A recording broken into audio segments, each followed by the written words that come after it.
ពេលនោះដែលជូនីបាននិយាយឡើងថាអូជូនីឯងធ្វើឲ្យម៉ាក់មានការងារបន្ថែមទៀតហើយទាំងដែលម៉ាក់កំពុងតែនឿយហត់និងរវល់ជាខ្លាំងម៉ាក់មិនទាន់មានពេលដេកខឲ្យឯងថ្មីទេជម្រាបសួរអ្នកទាំងអស់គ្នានៅថ្ងៃនេះដែលខ្ញុំមានរឿងមួយទៀតហើយដើម្បីចាក់ជូនដល់អ្នកទាំងអស់គ្នាដូច្នេះសូមចូលរួមស្ដាប់ទាំងអស់គ្នា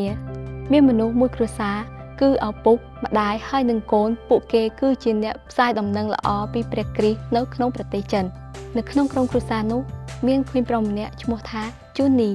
ឪពុករបស់ជូនីគឺជាអ្នកបង្រៀនជនជាតិចិនអំពីព្រះយេស៊ូវហើយម្ដាយរបស់ជូនីក៏ខិតខំជួយដល់ស្ត្រីចិនដែលស្វែងរកជំនួយផងដែរឪពុកម្ដាយរបស់គេទាំងពីរនាក់ខិតខំយ៉ាងខ្លាំងក្នុងការបម្រើព្រះហើយពួកគាត់ក៏តែងតែរវល់ផងដែរដូច្នេះហើយជូនីតែងតែអបសោកនិងលេងតែម្នាក់ឯងជារៀងរាល់ថ្ងៃមួយដោយសារជូនីអបសោកខ្លាំងពេកជូនីក៏សាកល្បងយកជើងដាក់លើជណ្ដើររួចរងអើខ្លួនចុះក្រោមគេចូលចិត្តលេងបែបនឹងខ្លាំងណាស់ដូច្នេះគេក៏រងអើខ្លួនម្ដងហើយម្ដងទៀតដោយជូនីមិនបានគិតពីខដែលគាត់កំពុងតែស្លៀកនោះឡើយពេលល្ងាចក៏មកដល់ឪពុកម្ដាយជូនីក៏ត្រឡប់មកផ្ទះវិញហើយពួកគាត់បានឃើញខរបស់ជូនីរហែកយ៉ាងធំពេលនោះដែលជូនីបាននិយាយឡើងថាអូជូនីឯងធ្វើឲ្យម៉ាក់មានការងារបន្ថែមទៀតហើយទាំងដែលម៉ាក់កំពុងតែនឿយហត់និងរវល់ជាខ្លាំងម៉ាក់មិនទាន់មានពេលដេកខឲ្យឯងថ្មីទេជូនីក៏តបទៅម្ដាយដោយក្រៀមក្រំសុំទោសម៉ាក់ខ្ញុំមិនគិតថាវាធ្វើឲ្យខោនឹងរហែកនោះទេ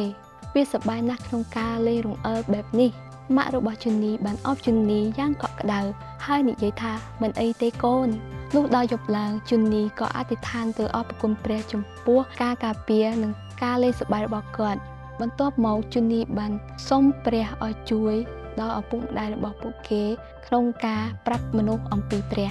ឲ្យមនុស្សដែលបានឮផ្លាស់ប្រែចិត្តមកជឿដល់ទ្រង់ហើយអ្វីមួយដែលជូនីមិនអាចបំភ្លេចគឺគាត់បានសុំអភ័យទោសចំពោះកំហុសទាំងប៉ុន្មានដែលគាត់បានធ្វើនិងទូលសុំព្រះនៅខថ្មីមួយទៀតបន្ទាប់ពីអធិដ្ឋានចប់ជូនីគាត់ក៏បានចូលគេងយ៉ាងស្លក់ស្រួល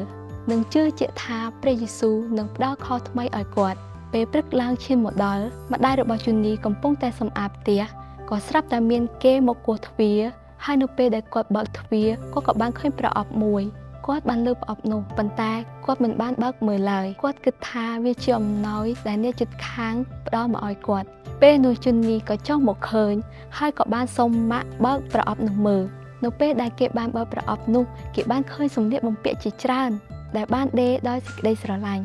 ហើយនៅបែបប្រអប់នោះគេបានឃើញខោមួយគូដែលមានពណ៌ត្នោតដូចទៅនឹងខោដែលគេបានធ្វើឲ្យរហែកជូនីក៏បាននិយាយអរព្រគុណទៅកាន់ព្រះអម្ចាស់ហើយនិយាយប្រាប់ម៉ាក់គេថាម៉ាក់ព្រះយេស៊ូវបានឲ្យខោនេះមកខ្ញុំដូច្នេះរឿងរបស់នាងខ្ញុំក៏ឈានមកដល់ទីបញ្ចប់រឿងនេះមានចំណងជើងថាអធិដ្ឋានដោយសេចក្តីជំនឿ